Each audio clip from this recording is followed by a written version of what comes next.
Before we start today's video, I just want to harp on something and talk about something that's near and dear to me. Is part of being a good tradesman is giving back when you can. People think that we charge a lot of money for what we do, but really, it's so we can provide for our family and build something. So, in that respect, I have a couple charity jobs coming up. I'm doing about a half charity job for this old guy out in Crooked River Ranch, and then I'm also going to do a full heat pump or AC giveaway. In HVAC, we help keep people comfortable in their homes and comfortable in their businesses that they work in. Just like an electrician, they keep the lights on, and a plumber, make sure people have clean water to drink and, somewhere to do their number twos, if you know what I mean. So, I think it's important that we do that, but it's also important that we give back some. So, I just wanted to express that's what I strive for, is to be a successful contractor, but also to be a successful human being and helping my fellow man when they need it. So, here comes the video.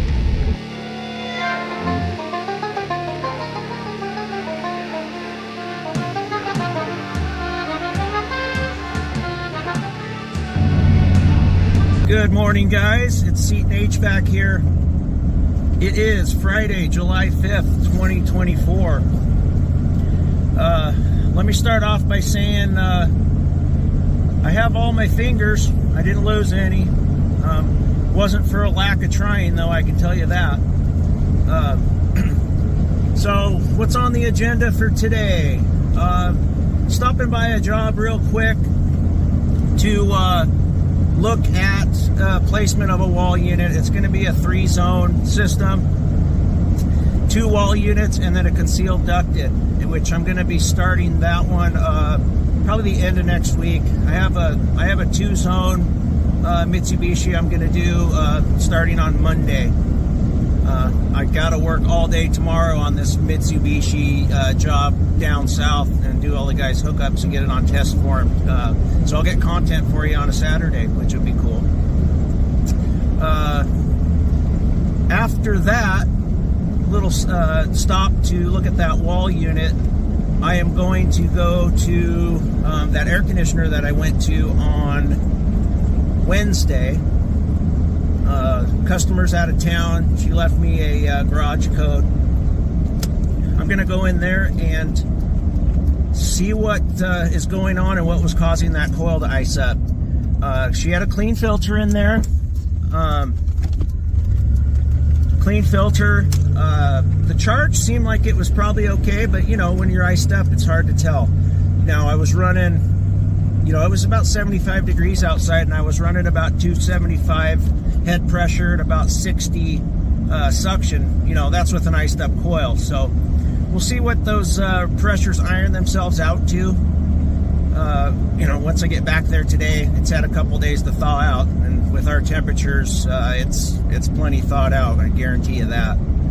So we'll go back there and see what we can see on it. I should be able to get some real nice video because I won't have any customers / helicopters around me.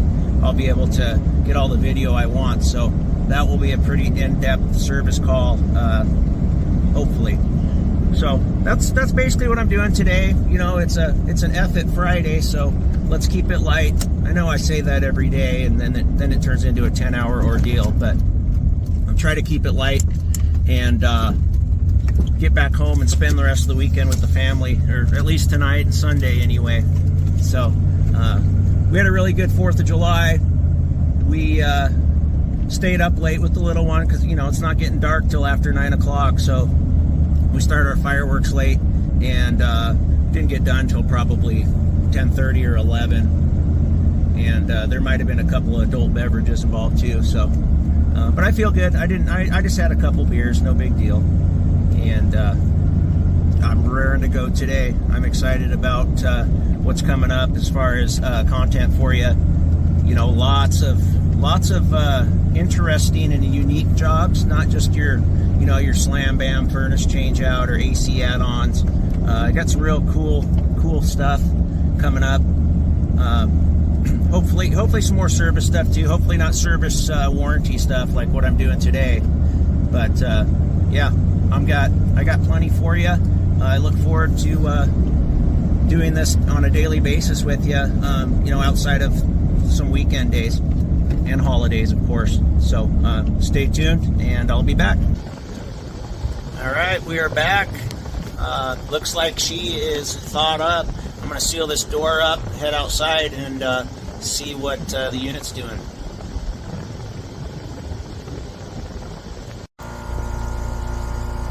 All right, guys, I got the temp clamps on there along with my gauge hoses, and pressures look pretty good. It almost looks like we have a little bit of an overcharge here. The line set's short. It's actually under 15 feet, so never heard of that causing the system to ice up. So I think I'm going to let this run for about 20 minutes, and I'm going to see if that stabilizes at a lower subcooling. Otherwise, I'm probably going to recover a little bit out of here and see what we got. All right, so I took about 8 ounces out.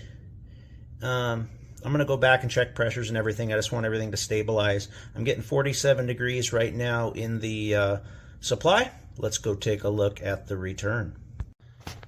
All right, I came up to the return here and pulled the filter out, and I'm going to show you why I was having an icing up issue. It's another lesson for you not to take the customer's word for it when they say their filter's clean. Now, this is one of those 3M, I call them the furnace killers. Filtrete, no good. These do not belong in HVAC systems.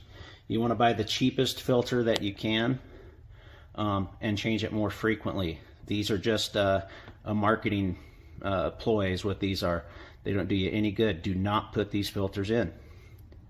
I mean, that thing's restricted when you put it in. It's probably pretty clean for what it is. It's just not good for airflow, so do not put these in. I'm going to tell the customer they need to get something cheaper and put them in here. Just a basic pleated filter will work just fine. So let me get the temps, and I'm going to head back out to the unit. All right, we got about a 76 degree return temp. I'm going to go back to that supply because that's about a 29 degree split, which is pretty high. It is very, very dry here though. So let's button up this return back. I'm gonna leave him out. They're only gonna be gone for till tomorrow, so I'll tell them to get a cheaper filter in there. It'll be okay to run for this evening without a filter in there. So let's put this back together, and then I'm gonna go back down to a supply register. Okay guys, I'm back here at the supply register. If you can read that, I'm getting 50 degrees. Return air is about 76. This was probably more like 51 when I first put it in, so it's probably like 75 or something in the return. It's been cooling. So a couple things I found. One was that dirty filter. 2 was 14 registers in the home. 6 of them were shut off. No. So that thing didn't have a chance. So I got her dialed in, and I'm sure we're going to be good on this one. I should have checked it. I'm a little rusty. I should have checked that to begin with, and I did remember telling her to leave them all open like I normally do when I did the installation, but you know, things get missed. So it is what it is. I'm happy to come get this going for them while they're gone, and I'm going to go dial in that subcooling. Let's go see what it looks like now. All right, we're back at the outdoor unit. That looks pretty reasonable. I probably still got a little bit too much juice in it. So I'm going to let a little bit more out, recover a little bit more out, and see if we can get that subcooling a little more reasonable number. I like where the superheat's at. That's great. So you know, it's a TXV system, so it's gonna modulate the superheat. Let's take a look at the train charging charts to verify that, some of this. So right now we have, let's call it 87 degrees outside. So let's go over to this chart. So if you look here at 87, which is right up in there on our curve. That puts us, it's kind of hard to see, 87. Oh, we want to be right around 340 with our head pressure. 349. Let's recover a little bit more out of this and see what we can do. All right, guys, I recovered another about 4 ounces out of it. I'm not going to touch it anymore. I think we're good there. Subcooling's a little high, but you know, without taking the whole charge out and weighing it back in, I'm just not going to mess with it. I know we have less than what the factory charge is in it. And if you look, come over here, so we're at 352 and 118. I went ahead and drew the lines. So we want to be about right in there. So, you know, probably closer to like 330, honestly, with that. And then our suction pressure, I went and got our wet bulb with my wet bulb thermometer, and we want to be right around 130ish, 125, 130. So I'm not going to mess with it anymore. It's cooling good. It's working good. They have airflow now, so yeah, I'm happy with this. Another service call just came in, so I'm gonna button up here and head out there. All right, I got the coil put back together, all taped back up, sealed. Everything's running great. The customer's gonna be real happy to come home to a cool house. And if you want the best HVAC services in Central Oregon, no BS service, give us a call. I'm happy to help you. All right, guys, let's summarize that last call real quick. I can summarize it in one word: airflow. So when your system is in air conditioning mode, make sure all of your supply registers are open, and make sure that your filter is clean. Make sure your return grill is clean. Make sure that thing is flowing at 100%. Otherwise, there will be nuisance service calls, and you're going to be left in the hot when it's hot outside. So keep your registers open. Keep your filter clean. It's very, very important, more so in cooling than in the heating cycle. So let's put a bow on that one. Hopefully I'm not back because she stuck another 3M filter in there. So now I'm headed off to a place called Eagle Crest. It's a golf course community, kind of hoity-toity like Sun River is, which I'll be at tomorrow. But this is a really, really nice couple. She actually babysits our daughter as a backup when our other babysitter can't do it. So I'm going to jump right on this for them. Awesome people. Let's get some shots out there. All right, we got ourselves a choo-choo train. Let's see if we can find the model number on this sucker. There we are. Looks like it's a A4A6B 036. Let's pop the cover and see what we can find. Maybe we'll get lucky and it's a cap and go. That little frog just had a bad day. More than likely what the issue is. Either that one or the one for the fan. Let's see what we can see. She's a little bit swollen. Let's see what we got here. That would be a 35 7.5, but they were only using it for the fan side, so let's see what we got on the fan side. She is a goner. Let's go find a 7.5. Alright, I found a 7.5 microfarad Mars made in the USA run capacitor. Let's test it before we put it in. Okay, our new capacitor is reading 7.74. Let's put it in.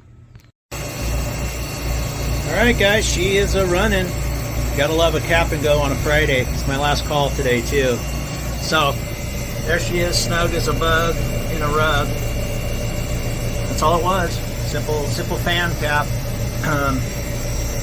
I checked out the other capacitor, made sure it was good. It's running within specs, so we're fine.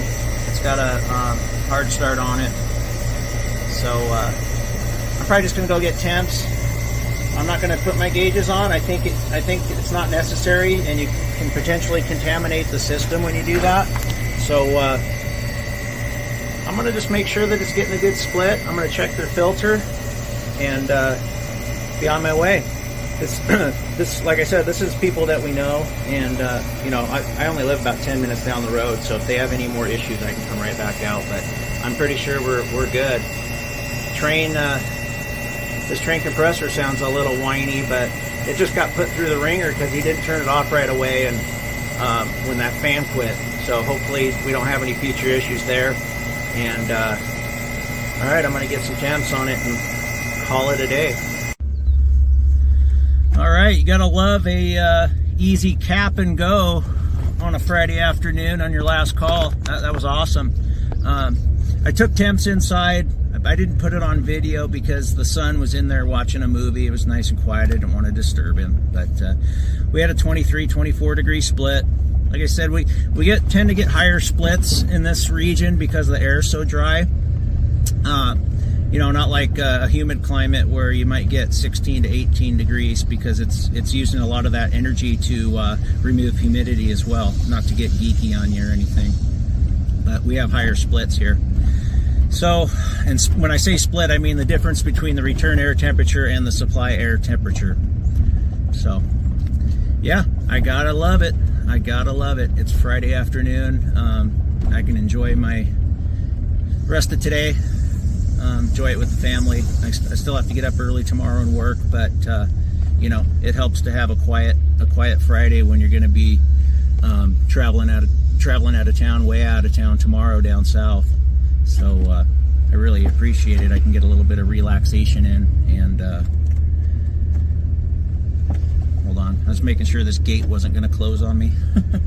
No, it's good thing to happen on a Friday, and it's a beautiful day. It's except for the heat. It's 94 degrees currently. We're gonna get close to 100 today, so it's good to get out of this weather.